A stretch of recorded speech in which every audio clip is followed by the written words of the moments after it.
ఇవాళ ఇక ఉత్తమ్ కుమార్ రెడ్డి గారు ఇక అంటే బాధపడతారేమో కానీ ఆయన వెనకట కేసీఆర్ గారు కాళేశ్వరం మీద అసెంబ్లీలో ప్రజెంటేషన్ పెడితే నేను ప్రిపేర్ అయ్యి రాలేదు అని అసెంబ్లీకి వెళ్ళి లేచిపోయిండు.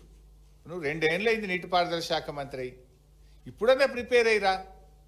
ఏంది ఆ ప్రెస్ మీట్లు ఏంది? ఆ ప్రిపేర్ కాకుండా ప్రెస్ మీట్లకు వస్తే నీ పరువు పోతుంది, ఆ ప్రభుత్వం పరువు పోతుంది, రాష్ట్ర పరువు పోతుంది కదా. నేను ప్రిపేర్ చేస్తున్న అధికారులు కూడా మరి సరిగా ప్రిపేర్ చేస్తలేరా? నువ్వు సరిగా ప్రిపేర్ అవుతలేవా? నాకైతే అర్థమవుతలేదు. సగం సగం చదువుతాడు, సగం సగం చెప్తాడు. పురాగా చదవడు, పురాగా చెప్పాడు. ఇప్పుడు పాలమూరు డిపిఆర్ 2023లో వాపసు వచ్చింది అని నిన్న ఉత్తమ్ కుమార్ రెడ్డి గారు మాట్లాడిండ్రు. మరి డిపిఆర్ వాపసు వస్తే ఈ పర్మిషన్లు ఎట్లా వచ్చినాయండి? డిపిఆర్ వాపసు వస్తే ఈ పర్మిషన్లు ఎట్లా వచ్చినాయి? ఇగో ఇది మినిస్ట్రీ ఆఫ్ ట్రైబల్ అఫైర్స్ 17/7/2023లో పాలమూరు ఎత్తిపోతల పథకానికి 90 టీఎంసీలతో బీఆర్ఎస్ ప్రభుత్వము ప్రతిపాదిస్తే దానికి కేంద్ర ప్రభుత్వంలో ట్రైబల్ వెల్ఫేర్ డిపార్ట్మెంట్ ఇచ్చిన క్లియరెన్స్. ఇగో ఇది ministry of environment and forest and climate change, ఇది ఎన్విరాన్మెంట్ అప్రైజల్ కమిటీ మా ప్రభుత్వం పోవడానికి 2 నెలల ముందు 10/8/2023 అంటే ఒక్క నెలనే కదా, డిసెంబర్ ఏమో 2 నెలల ముందు 10/8/2023లో 90 టీఎంసీలకు డిపిఆర్ను మేము పంపిస్తే 10/8/2023 నాడు ఈఏసీ క్లియరెన్స్. ఇది 27/10/2023 అంటే ఒక్క నెల ముందు, ప్రభుత్వం పోవడానికి 1 నెల ముందు. ఇది forest department, environment and forest department నుంచి వచ్చింది క్లియరెన్స్. ఇట్లా అనేక క్లియరెన్స్లు, దాదాపు ఇవన్నీ క్లియరెన్స్లు మేము సాధించినాయి. ఆనాడు 2023 ఏప్రిల్లో డిపిఆర్ వెనక్కు పంపిస్తున్నాము అని మా ప్రభుత్వం ఉన్నప్పుడు కేంద్రం చెప్పింది. చెప్పిన వెంటనే 2 రోజుల లోపలనే ఆనాటి మా ఇరిగేషన్ సెక్రటరీ రజత్ కుమార్ గారు లేఖ రాసి ఢిల్లీకి పోయి మీరు వెనక్కు పంపొద్దు అని ఒత్తిడి పెంచి పోరాడి కేసీఆర్ గారు స్వయంగా నీటిపారుదల మంత్రితో మాట్లాడి ఆ డిపిఆర్ యొక్క ఈ ప్రాసెసింగ్ కంటిన్యూ చేసినాం, అనుమతులు సాధించినాం. మేము ఎన్ని అనుమతులు సాధించినాము?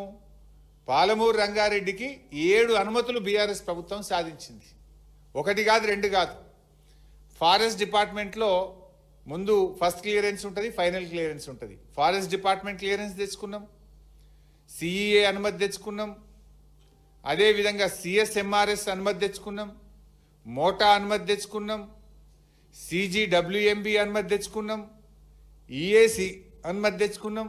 ఇవన్నీ 90 టీఎంసీలకు మేము పాలమూరు రంగారెడ్డికి ప్రతిపాదనలు పంపి దాదాపు 7 అనుమతులు బీఆర్ఎస్ ప్రభుత్వం సాధించింది.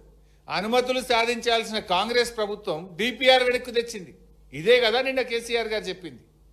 మేమేమో 7 అనుమతులు తెచ్చినాం, మీరు ఒక్క అనుమతి తేలేదు, డిపిఆర్ మాత్రం వాపసు తెచ్చుకున్నారు. ఇవాళ డిపిఆర్ వాపసు తెస్తే మరి అనుమతులు ఎట్లా వచ్చినాయి మా హయాంలో? ఎందుకు మాట్లాడతావు ఉత్తమ్ కుమార్ రెడ్డి సగం సగం? వాపసు వాళ్ళు పంపిన మాట వాస్తవం. వెంటనే 3 రోజుల్లో కేసీఆర్ గారు మాట్లాడడం, ఇరిగేషన్ సెక్రటరీ పోవడం, ఒప్పించి మెప్పించి అనుమతుల ప్రక్రియను మేము కొనసాగింపజేసినాం కదా. మరి మీరేం చేసిండ్రు? మీరు నోర్లు మూసుకున్నారు. ఇవాళ మీ డిపిఆర్ వాపసు వచ్చి ఇప్పటికీ 7 నెలల 7 నెలల నుంచి ఎందుకు నోరు మెదుతలేరు మీరు? ఇవి 5/5/2025 కాంగ్రెస్ ప్రభుత్వం వచ్చినాక ఇది డిపిఆర్ పాలమూరు రంగారెడ్డి డిపిఆర్ను వాపస్ పంపుతూ కేంద్ర ప్రభుత్వం రాసిన లేఖ.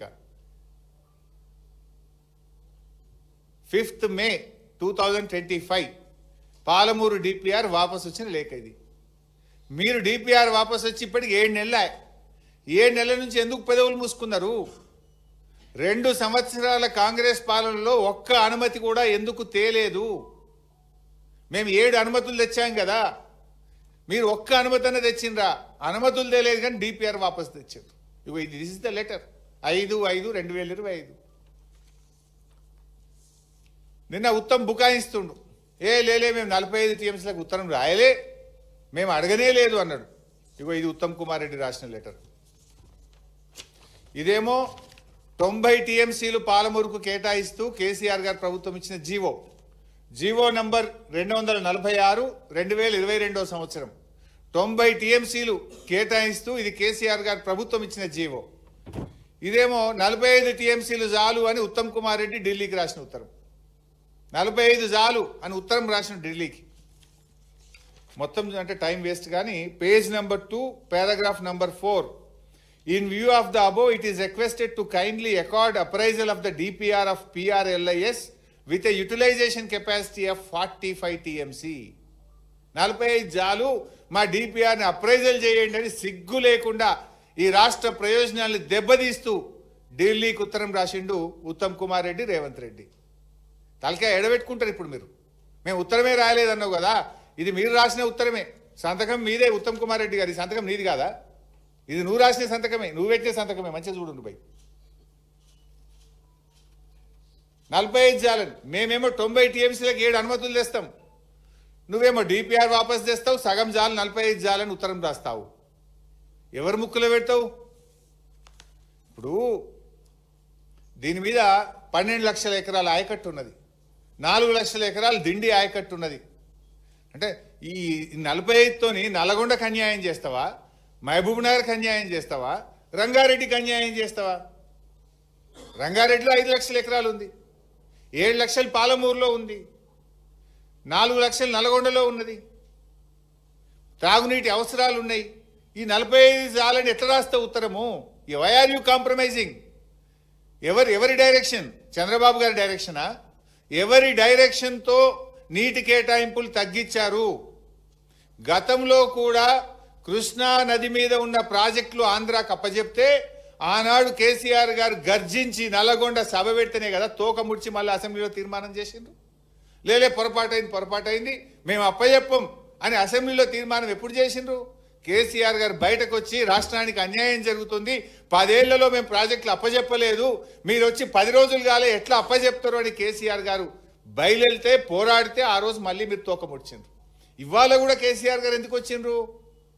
అరే మేము ఆలోచించింది 170, ముందైతే 90 తీసుకొని కడదామని మేము ప్లాన్ చేస్తే నువ్వు 45కి ఎట్లా తగ్గిస్తావని పాలమూరుకో నల్లగొండకో రంగారెడ్డికి అన్యాయం జరిగితే ఈరోజు కేసీఆర్ గారు నీ ప్రభుత్వాన్ని అడిగారు. దాన్ని సమాధానం చెప్పండి, సవరించుకోండి. కానీ ఈ చిల్లర వాగుడు ఎందుకండి? ఇది కాదా నువ్వు రాసిన ఉత్తరం? నీ లెటర్ ప్యాడ్ మీద నీ స్వదస్తూరితో నువ్వు రాసింది కదా ఇది. ఇంకా షేమ్లెస్ ఇంకా మాట్లాడుతున్నారు. అసలు ఏమన్నా మాట్లాడే దాంట్లో ఒక అబద్ధాలు ఆడడానికి కూడా ఒక హద్దు పద్దు ఉంటుంది. పాలమూరులో 90% పనులు పూర్తయినాయి, మిగతా పనులు చేయండి అంటే యాడైనాయి అంటాడు. పోదామా మరి? డేట్ ఫిక్స్ చేయి, ఇద్దరం కలిసి పోదాంపా. 35,000 కోట్ల రూపాయలతోని మేము ప్రాజెక్టు రూపకల్పన చేస్తే 27,500 కోట్ల రూపాయల పనులు బీఆర్ఎస్ హయాంలో జరిగాయి. ఆ రోజు మీరే ఎన్నో కేసులు పెట్టి అడ్డంకులు పెట్టి భూసేకరణ జరగకుండా గ్రీన్ ట్రిబ్యునల్లో హైకోర్టులో కాళ్ళ కట్టెలు పెట్టిన వాటిని ఎప్పటికప్పుడు ఛేదించుకుంటూ బీఆర్ఎస్ ప్రభుత్వం అన్ని అనుమతులు సాధించింది. దాదాపు 7 అనుమతులు సాధించాం. ప్రాజెక్టు పనులను పూర్తి స్థాయిలో ముందుకు తీసుకొని పోయినాం. పోవడమే కాదు, ఆనాడు 16 సెప్టెంబర్